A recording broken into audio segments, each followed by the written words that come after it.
حکمیت کا مسئلہ کہ جب جناب امیر علیہ السلام کے سامنے یعنی تحکیم کا مسئلہ آیا اور کہا کہ بھئی معاویہ نے عمرو ابن عاص کو بھیجا ہے اور وہ فیصلہ کرے گا اس کی طرف سے اور آپ کی طرف سے کوئی نمائندہ چلا جائے، تو آپ نے کہا میری طرف سے مالک اشتر جائیں گے، تو آپ ہی کے لوگوں نے مخالفت کی کہ ہمیں مالک اشتر قبول نہیں ہے، تو آپ نے فرمایا کہ نہیں، مالک اشتر اگر میرا نمائندہ چاہتے ہو تو میرا نمائندہ مالک اشتر ہے۔ انہوں نے کہا نہیں، ہمیں قبول نہیں ہے۔ مولا نے کہا کہ اچھا اگر تم اسے قبول نہیں کرتے مالک کو تو پھر عبداللہ ابن عباس میری طرف سے نمائندگی کر لیں گے۔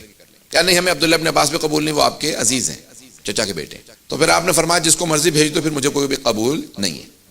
اگر تم لوگوں نے اپنے فیصلہ کرنا تو پھر مجھے اس میں کوئی عمل دخل نہیں، میں اس میں کچھ نہیں چاہتا۔ تو انہوں نے ابو موسیٰ اشعری کو بھیجا۔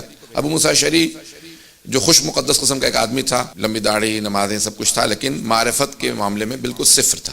جیسے آج آپ داعش کو، طالبان کو دیکھ لیں کہ ظاہری لحاظ سے سب کچھ ہے لیکن حلق سے ایمان ان کے نیچے نہیں اترا۔ اب عزیزان گرامی، ابو موسیٰ اشعری جناب امیر المومنین کی جو ہے وہ زبردستی نمائندگی میں چلا گیا اور اس نے، عمرو ابن عاص بہت تیز تھا، اس نے فیصلہ کیا، اس نے کہا کہ دیکھو ہم دونوں علی کو اور معاویہ کو جو ہے وہ معزول کر دیتے ہیں اور ایک نیا خلیفہ بنا لیں گے۔ تو اس نے کہا ٹھیک ہے۔ کہا پہلے تم ممبر پہ جاؤ اور جا کے علی کو معزول کر دو کیونکہ تم علی کی طرف سے آئے ہو، پھر اس کے بعد میں اس کو معزول کر دوں گا، پھر نیا ایک حاکم چن لیا جائے گا۔ بھئی جس آدمی کی 2 رکعت نماز میں تبدیلی کی اس کی حیثیت نہیں رکھتا، وہ امیر المؤمنین کو کیسے معزول کر سکتا ہے؟ اس نے آنے کے بعد ممبر سے اعلان کیا کہ میں علی کو جس طرح سے انگوٹھی اتار رہا ہوں اپنی، اس طرح سے میں علی کو خلافت سے نکال رہا ہوں۔ عمر ابن عاص آیا، اس نے کہا جس طرح سے اس نے اپنی انگوٹھی اتاری ہے اس طرح سے میں نے بھی علی کو نکال دیا، اور جس طرح سے میں الٹے ہاتھ میں انگوٹھی پہن رہا ہوں میں معاویہ کو خلافت دے رہا ہوں۔ علامت واضح ہو گئی؟ اگر بات واضح ہو گئی ہو۔ اس کے حکمیت کے معاملے کے بعد سے دائیں ہاتھ میں انگوٹھی پہننا ایمان کی علامت اور بائیں ہاتھ میں انگوٹھی پہننا نفاق کی علامت، یہ وہاں سے معاملہ چلا، اور اس کے بعد سے پھر مومن کی، اور اسی لیے 11ویں امام نے کہا کہ التختم بالیمین، دائیں ہاتھ میں انگوٹھی پہننا مومن کی علامت ہے۔ اگر دائیں ہاتھ میں انگوٹھی ہو تو بائیں ہاتھ میں پہن سکتے ہیں، لیکن اگر دائیں ہاتھ میں انگوٹھی نہ ہو تو پھر بائیں ہاتھ میں انگوٹھی نہیں پہن سکتے، کیونکہ نفاق کی علامت ہے، منافق کی علامت ہے، جناب امیر کے دشمن کی علامت ہے۔ اب یہاں سے ایک اصطلاح شروع ہوئی، اس کے بعد پھر عمر ابن عبدالعزیز نے آنے کے بعد تبرہ کو روک دیا جناب امیر کے خلاف کہ امیر المومنین کی توہین نہیں کی جا سکتی۔ اس کے بعد ایک سوال کیا جاتا تھا، سب غور سے سنیں گے اس بات کو۔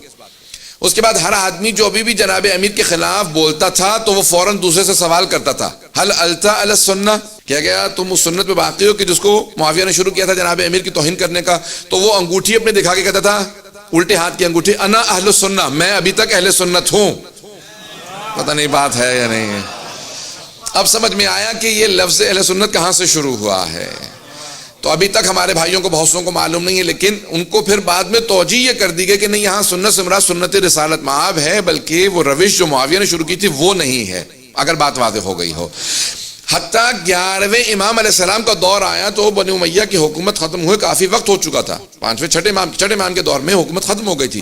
اس کے باوجود بھی جب آپ نے مومن کی علامات بتائیں تو آپ نے زیارت اربعین کے فوراً بعد کہا کہ التختم بالیمین، دائیں ہاتھ میں انگوٹھی پہننا مومن کی علامات میں سے ہے، اور آج تک یہ علامت جاری ہے۔ اور ہمارے علماء مراجع تب سب اس بات پہ تاکید کرتے ہیں کہ دائیں ہاتھ میں انگوٹھی ضرور پہنیں، یہ مومن کی علامات میں سے ایک علامت ہے، خصوصاً عقیق کی یا فیروزے کی، ان دونوں میں سے ایک انگوٹھی کا پہننا مومن کی علامات میں سے ایک علامت ہے، کیونکہ جناب امیر پہنا کرتے تھے، اس لیے ان 2 پتھروں کی زیادہ تاکید ہے۔ ویسے کسی بھی پتھر کو پہنے، لیکن وہی پتھر جو مستحب ہے ائمہ نے پہنے، ان میں سے کوئی پتھر پہنا۔